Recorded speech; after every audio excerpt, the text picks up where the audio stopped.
अॻे जॾहिं सिॼु कचनि घरनि जी भितियुनि सां टकराइजी सुनहरी रोशनी बणिजंदो हो, तॾहिं ॻोठ जा रस्ता रुॻो मिटीअ जा न पर मोहबतनि जा हूंदा हुआ। कचा घर हूंदा हुआ पर उन्हनि घरनि में रहंदड़ दिलियूं पथर न बल्कि नरम मिटीअ वांगुरु हूंदियूं हुयूं। ॻोठ जो माहौल सादो हूंदो हो पर उन सादगीअ में वॾी हिकमत लिकियल हुई।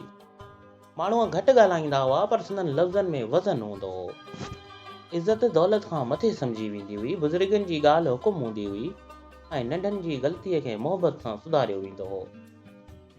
जेकॾहिं को रुसी वेंदो हो त उनखे विसारियो न वेंदो हो। शाम जो कंहिं पाड़े वारे या कंहिं सची दिलि वारे माण्हूअ जी ज़ुबान मां रुॻो हिकु जुमिलो निकिरंदो हो, हलो ॻाल्हि ख़तमु करियो, सभु पंहिंजा आहियूं, ऐं रुस्सा मां ख़तमु थी वेंदा हुआ। छो त दिलियूं वॾियूं हूंदियूं हुयूं ऐं अना नंढी हूंदी हुई। ॻोठनि में दरवाज़ा बंदि न हूंदा हुआ छो त दिलियुनि ते ताला न हूंदा हुआ। को बुखियो ईंदो हो त खाधो विराहियो वेंदो हो। को ॾुखियो हूंदो हो त ॻोठ गॾु बीहंदो हो। ख़ुशी हुजे या ग़म हर लम्हो गॾु विराहियो वेंदो हो, छो त ज़िंदगी अकेली न पर गॾिजी गुज़ारण जो नालो हुई। राति जो आसमान तारनि सां भरिजी वेंदो हो ऐं माण्हू खुलियल लंगड़नि में वेही कहाणियूं ॿुधंदा हुआ। उहे कहाणियूं रुॻो वक़्तु गुज़ारण लाइ न पर ज़िंदगीअ सेखारण लाइ हूंदियूं हुयूं।